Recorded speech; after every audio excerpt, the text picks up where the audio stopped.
Só mais um minutinho.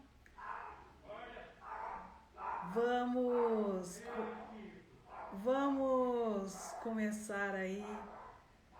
Vamos esperar só um minutinho as outras mídias entrarem, né? E vamos começar com a nossa aula de hoje, né? Hoje é quarta-feira, é dia de aula, é dia de assunto importante, né? Então vamos começar com a nossa aula de hoje.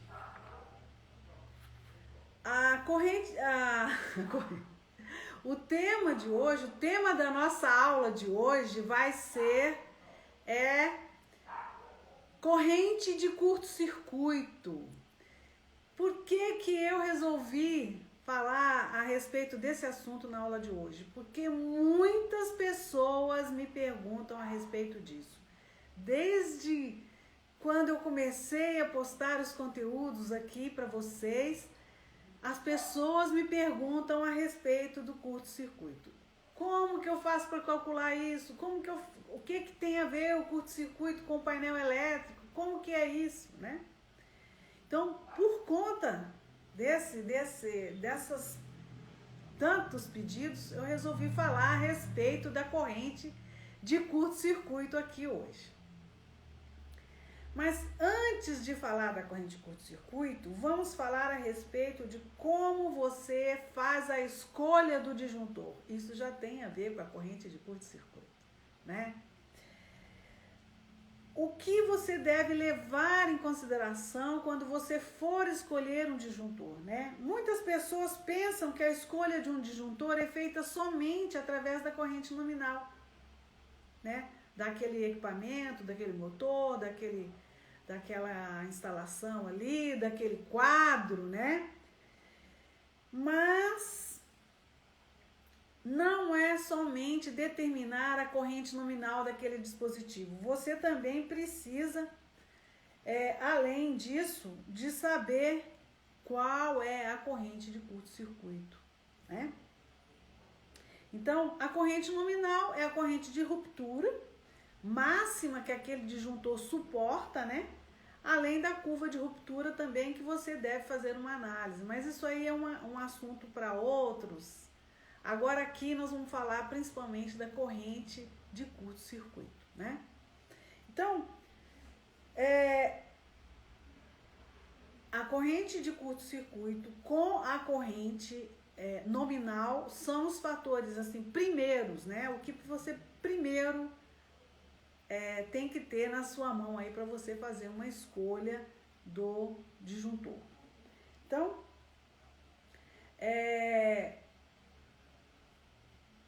para saber qual é a corrente máxima do disjuntor, ou o ICU, normalmente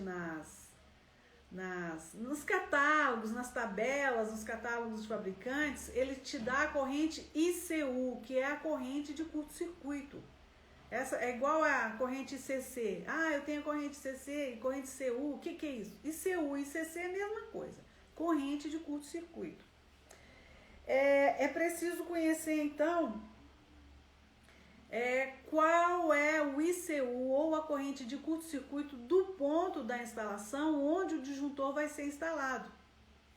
Essa informação, se for, por exemplo, você vai fazer um quadro de entrada lá na medição da sua residência, um quadro de entrada lá de uma indústria, um quadro que vai pegar diretamente a tensão da concessionária. A concessionária vai precisar te informar qual é a corrente de curto-circuito ali naquele ponto, naquele transformador que vai atender a sua instalação, né? Qual é o valor da corrente de curto-circuito que atende ali aquele ponto. Você precisa saber. Então tá. Então, com essa corrente que a concessionária me informa, eu posso escolher o meu disjuntor. Sim, pode. Então, além da corrente ICU, que é a corrente de curto-circuito, os disjuntores também em caixa moldada possuem o ICS, que é a corrente de interrupção em serviço. Vamos falar um pouquinho disso. O ICU é a corrente máxima que o disjuntor suporta em um curto-circuito. No caso do disjuntor, vou te mostrar aqui uma tabelinha. Vamos ver se a gente vai conseguir ver aqui direitinho, ó. Não, não é essa não. Pera aí. Deixa, não é essa tabela que eu quero te mostrar agora, não. É outra. Como que eu faço para sair daqui? Aqui.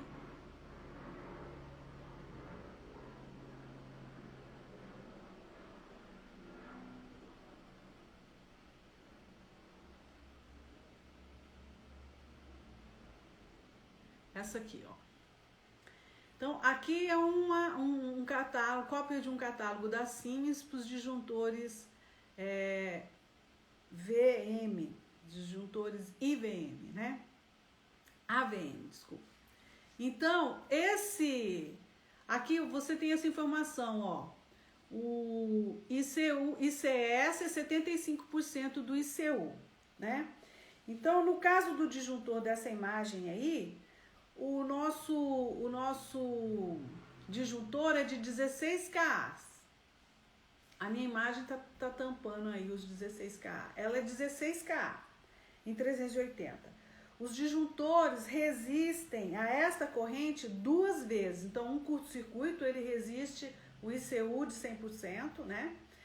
E, mais uma vez, ele continua a suportar esse curto-circuito de 100% aí, que no nosso caso, nesse exemplinho que eu tô dando aqui, é de 16 kA em 380 volts. Porém, se uma falta for aí 3 minutos da outra, ocorre um curto-circuito, ele suporta os 16 kA, ocorre outro curto-circuito, ele suporta de novo 16 kA. No terceiro curto-circuito, ele já não vai suportar mais os 16 kA. Ele vai suportar a corrente de ICS, que é 75% do ICU, né? No nosso caso aí seria 12 kA. Então, no terceiro curto-circuito, ele suportaria 12 kA. Então, essa informação que eu estou mostrando aí, você verá nos catálogos essa informação. Sempre traz essa informação para que você saiba que numa instalação que está tendo problemas de curto-circuito, depois do segundo curto-circuito suportado, o seu disjuntor vai suportar apenas 12 kA. Né? Se a sua instalação for de 16 kA e acontecerem 2 curtos-circuitos seguidos, o terceiro ela só vai suportar 12 kA. Então pode até ser que o seu disjuntor queime, né? Mas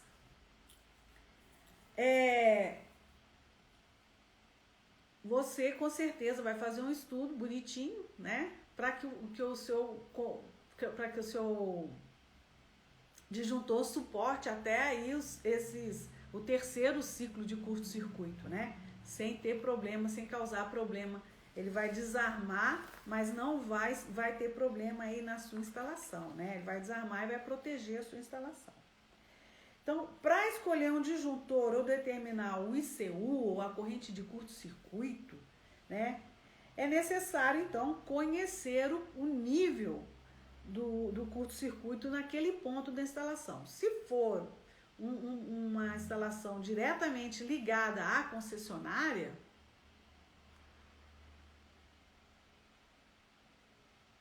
peraí, deixa eu parar de compartilhar. Então, se for um ponto diretamente ligado à concessionária, você então pede para a concessionária: olha, eu vou fazer uma instalação aqui nesse ponto. Qual é o curto-circuito, né, aqui desse ponto? Para você poder determinar um bom disjuntor, que é um dispositivo de proteção importante numa instalação, mas tanto numa instalação elétrica, num quadro de entrada, num quadro de distribuição, num centro de controle de motores, num painel de maneira geral, num painel elétrico geral, o nível de curto-circuito é importante para que você possa escolher bem o disjuntor, que é o dispositivo de proteção mais importante dessa instalação, né? Então, como que a gente faz para obter o valor da corrente de curto-circuito? Ai, Angélica, eu vou fazer uma instalação particular, meu cliente quer que eu faça um centro de controle de motores lá na instalação dele, e ele não tem ele não sabe me informar qual é o curto-circuito, porque para uma indústria, por exemplo, ela deve fazer um cálculo de curto-circuito, um estudo de curto-circuito e seletividade de toda a sua instalação, né? Principalmente se for uma indústria nova, uma indústria imensa, né? Precisa fazer um estudo do curto-circuito e de seletividade das proteções ali para aquela indústria. No entanto, se for uma indústria pequena ou vai fazer uma ampliação, só vai, né? Ele não vai fazer, toda vez que for fazer uma ampliação, não vai ficar refazendo esse estudo. Eu acho que é recomendável, mas nem todos, né? Fazem isso, né? Então, como que a gente faz para saber o curto-circuito ali naquele ponto, né? Naquele local onde você vai fazer a sua instalação? Podemos considerar que a potência de curto-circuito do sistema seja infinita, ou seja, a potência de curto-circuito que vem lá da concessionária ou lá da geração, né? Que ela é infinita. Dessa forma, a corrente de curto-circuito será limitada somente pela impedância do transformador. Então, você vai fazer a seguinte pergunta para o seu cliente: qual é o transformador que vai atender esta minha instalação? Né? Qual é o transformador que me atende? Qual é a potência desse transformador? Então, para calcular a corrente de curto-circuito na saída do transformador, basta pegar a corrente nominal deste transformador e dividir pela impedância percentual do mesmo. Ah, que fácil, né? É fácil, é simples.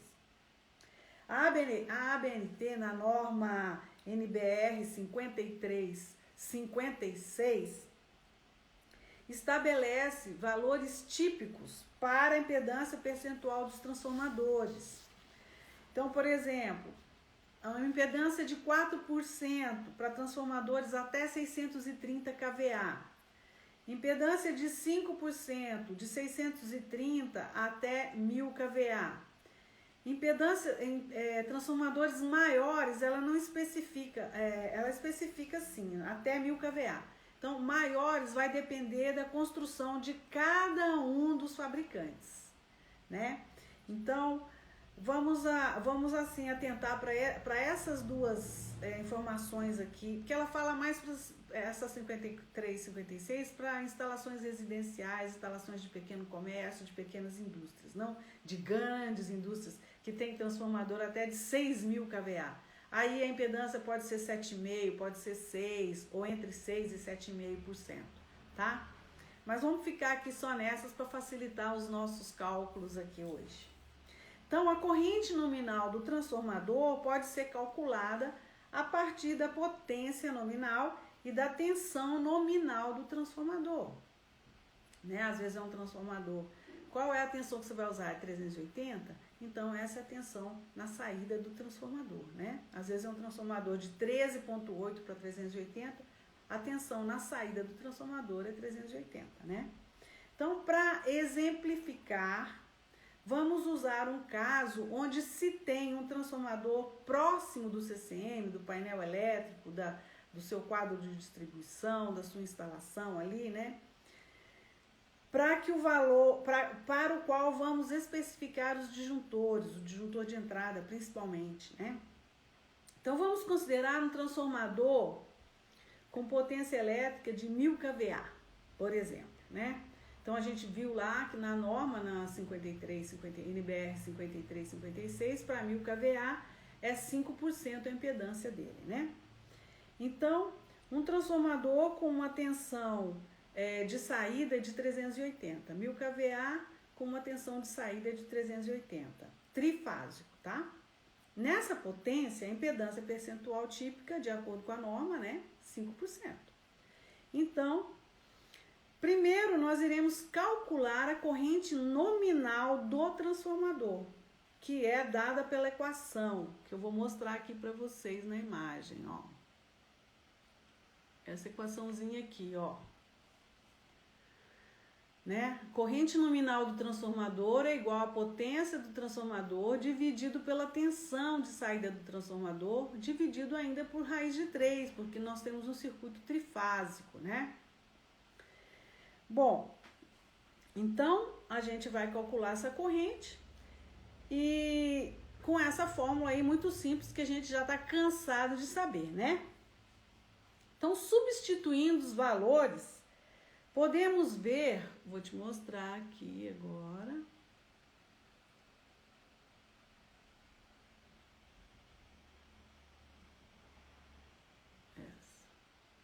Então, nosso transformador é de 1500 kVA, nossa tensão de saída é 380 volts, como eu estou tendo a potência em... 1500 eu coloquei, gente. Eu falei 1000 e coloquei 1500. Então, vamos considerar 1500, né? Não tem problema. A fórmula é a mesma, não muda nada. Só vai mudar o resultado aqui das contas, né? Então, meu transformador é de 1500. Tá retificando aí, eu falei 1000, mas é 1500. Eu falei 1000 e fiz as contas para 1500. Então, eu tenho lá 1500 kVA dividido por raiz de 3 dividido por 380, que é a tensão de saída. Me deu uma corrente nominal de 2.279,01 ampere, né? Então, essa é a corrente nominal do transformador que vai atender a minha instalação. Pode ser meu painel, pode ser o meu centro de controle de motores, meu painel elétrico pode ser um QGBT, um centro de controle de motores, um quadrinho da entrada lá, da medição. Então, essa é a corrente nominal do transformador, né? Então,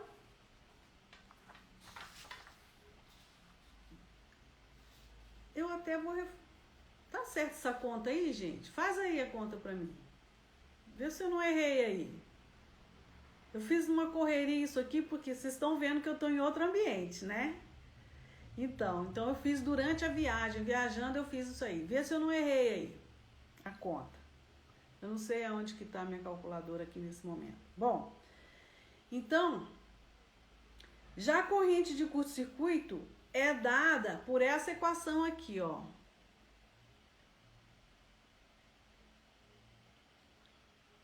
Deixa eu ver aqui.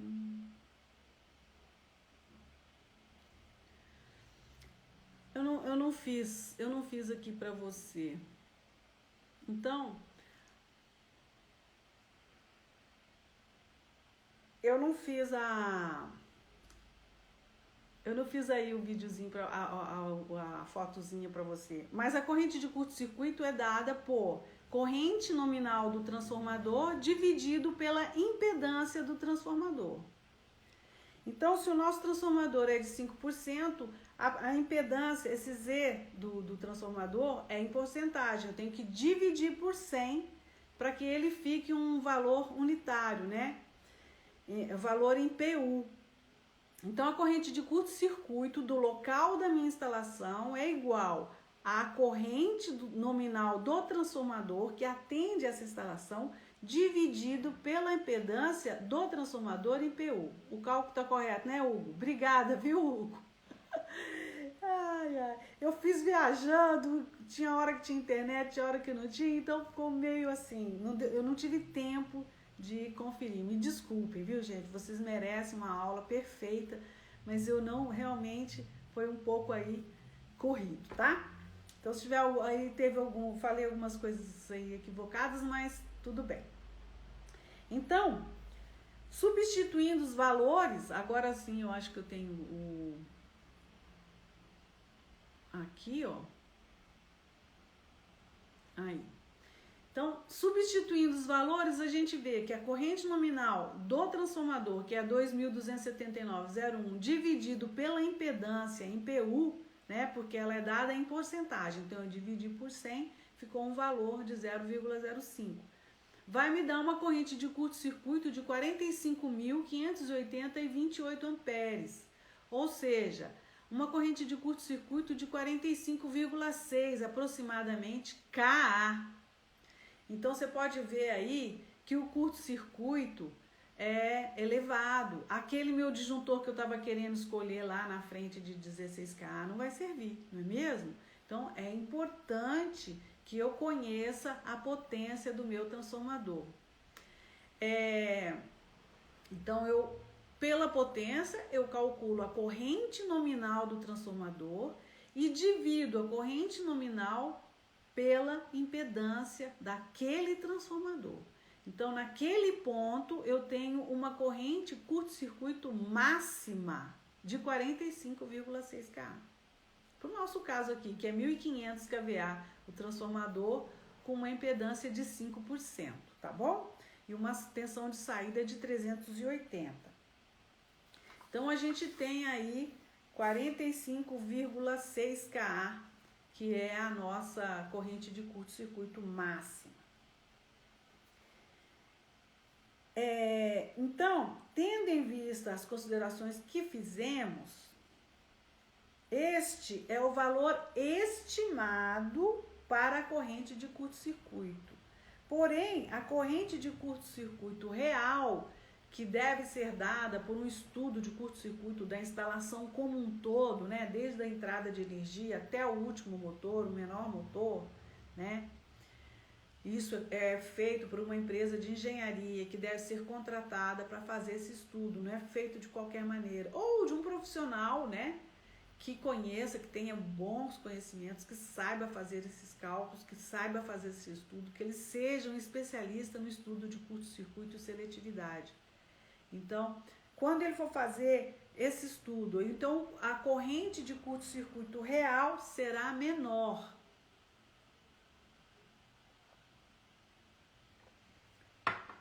Ah, Angélica, mas por que a corrente de curto-circuito vai ser menor? Por que nesse cálculo estimado que a gente faz ela é máxima? Porque neste caso, eu não levei em consideração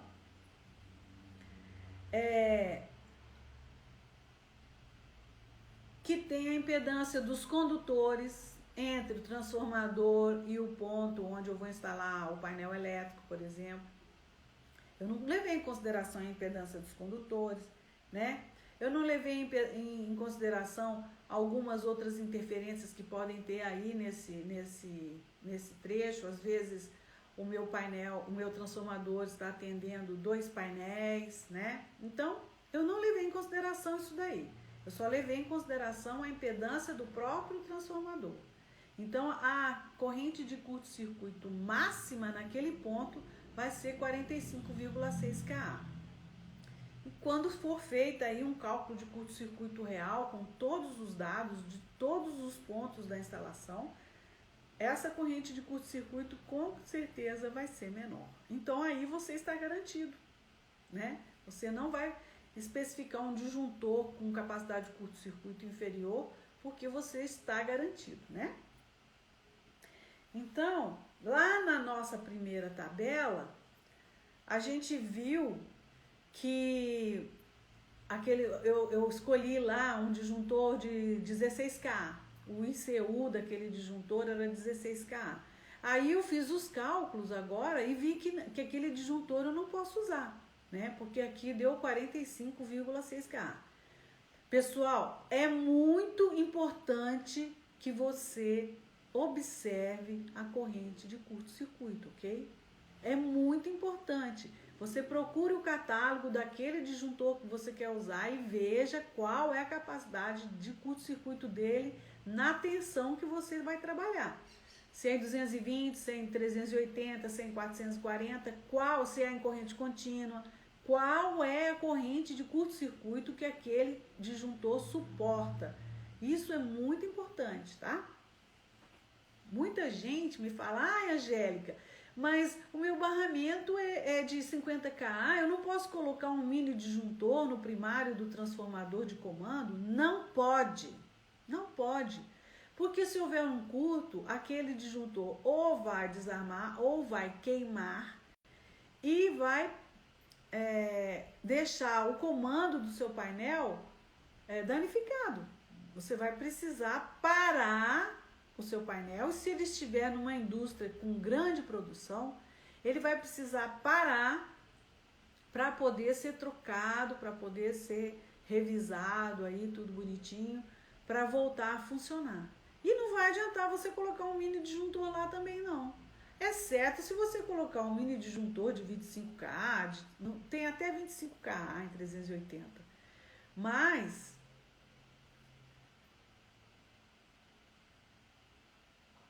peraí, gente, que tem uma pessoa me perguntando aqui no YouTube.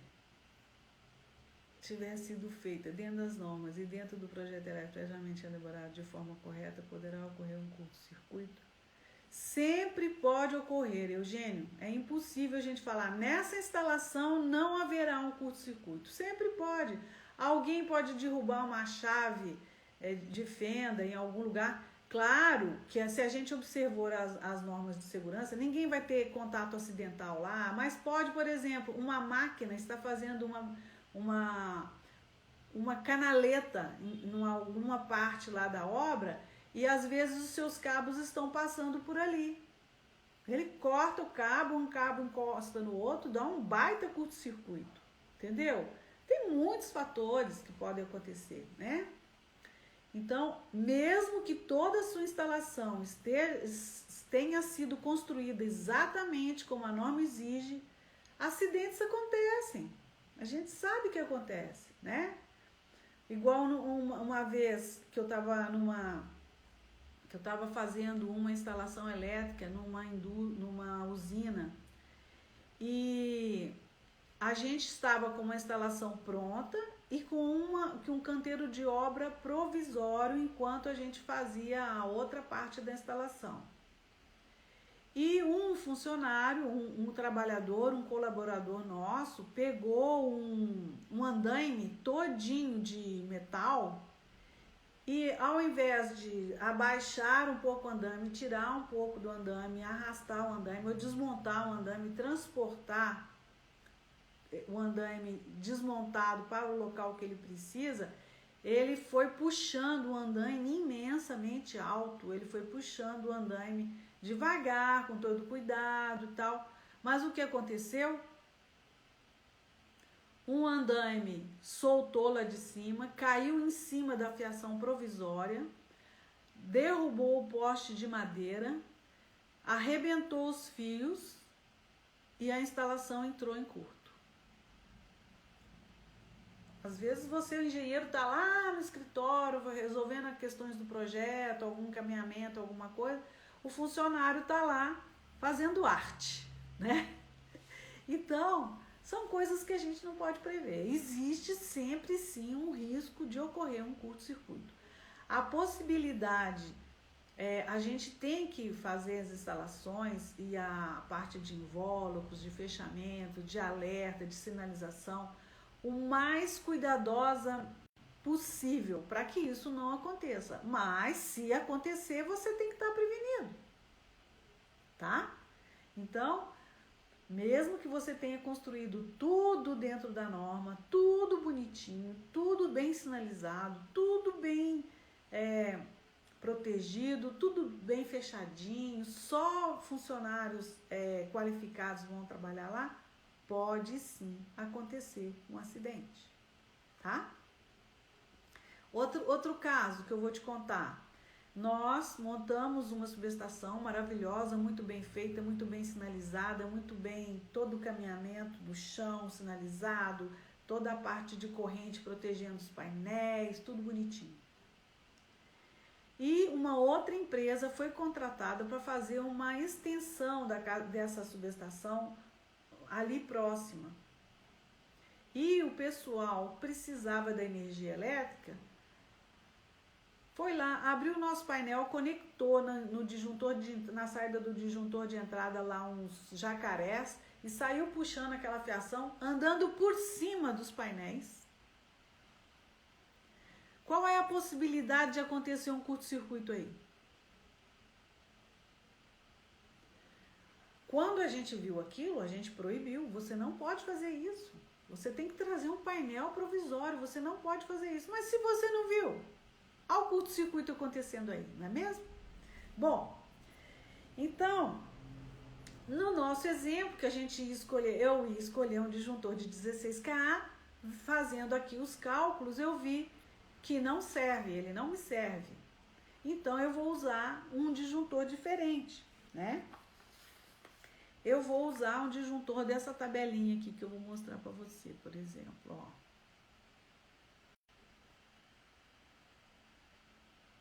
Aqui, não sei se você não vai dar para enxergar muito bem, porque o catálogo é grande, é para caber nessa telinha aí, né?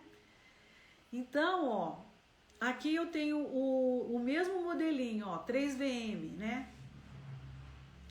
Eu tenho para 25K em 380, eu tenho para 36K em 380 e tenho para 55K em 380. Então, o que eu vou precisar escolher é este daqui, de 55K em 380, né?